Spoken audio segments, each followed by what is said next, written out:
All right, so we're going to be talking about upper airway obstruction. We briefly talked about this when we talked about our obstructive sleep apnea. But remember, airway obstruction can also be our choking or our suffocation. So when the upper airway has become occluded, death is going to occur in about 3 to 5 minutes if that obstruction is not removed. There's a reason why we have ABCs, airway, breathing, circulation. You can't breathe, you dead. So we want to be able to recognize our red flag symptoms for obstruction. Causes of obstruction include a foreign body, edema, abscesses, cancer, secretions, smoke inhalation, trauma, facial burns, anaphylaxis, stroke, or edema. Again, once I know what the cause is, I can fix it. But for example, if we have aspiration of a foreign body, in this example, a bologna sandwich obstructs the airway, me giving you antibiotics is not going to fix the problem. So we need to figure out what it is so we can fix it. So we have our red flag symptoms: partial obstruction, diaphoresis, hypertension, tachycardia, stridor, versus complete obstruction, apnea, hypoxia, hypercarbia, unconsciousness, and then eventually respiratory and cardiac arrest. Think back to your CPR. If someone is choking but they can talk, we don't do the Heimlich. We don't do CPR because the fear is we could move that partial obstruction to completely obstructed. We're only going to do CPR when they have complete obstruction. I have never seen someone do the universal choking sign, but that is something we do teach. And if they do that, my first thing is going to be, can you talk? Can you breathe? Because if you can, that's partial obstruction.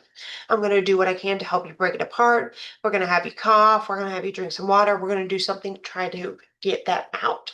If it's complete obstruction, we're going to do what we can. We're going to do our abdominal thrust. We don't call it Heimlich maneuver anymore. And if and when they progress to unconsciousness, we're going to do CPR, but we don't do line sweeps. If it is an allergic reaction, anaphylaxis, we are going to give them our epinephrine or our EpiPen, or we're also going to do corticosteroids. So we need to recognize what it is. Why are you having trouble choking? And we know orange goes down to the patient, it goes into the muscle. If it is an obstruction of the airway because of an external blockage, we have abdominal thrust. We call it instead of Heimlich because we want more people, non-medical personnel, to know how to do CPR. If it is an abscess or cancer or trauma, that's going to be surgical. This could be a bronchoscopy. This could be endotracheal, something. Partial coughing and oxygen. If it's an obstructive, that could be abdominal thrust or laryngoscopy or camera down into the larynx or even a bronchoscopy, depending on how bad it is or how deep it is. Again, treatment. We know CPR. That is expected. So if it's been a second, make sure you're reviewing it. For med surg, everyone's going to be at least 18. So we're not going to be doing CPR on itty bitty babies. That's PD. That's PD and maternal. Again, might need to do intubation, tracheostomy, mechanical ventilation, ABCs. Again, we have our nursing diagnosis. They can't breathe, ineffective airway clearance, anxiety, verbal communication, risk for suffocation, knowledge deficit. Again, we could keep going. Again, we want to identify what the cause is, get help, get airway, vital signs, assessment, and safety. We also want to prevent future obstructions, frequent oral care, adequate hydration and humidification, turn, cough, and deep breathe, as well as proper ventilation and oxygenation. Keep in mind our babies and our elderly are more likely to have respiratory issues, so we do need to know how to do CPR on different groups. I am going to let you know for test questions, we're not going to give you anyone less than 18 because we are med-surg. But that doesn't mean you don't need to know how to do CPR on a baby.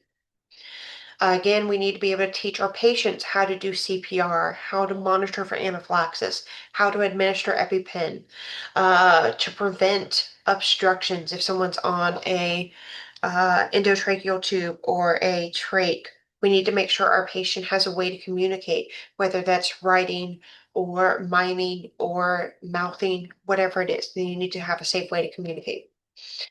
If we do not treat the problem, we're at risk for trauma, hemorrhage, damage to vocal cords, infection, and death. Again, any kind of obstruction in the upper airway is an emergency situation. We need to identify what causes it, that they are having obstruction, and fix it.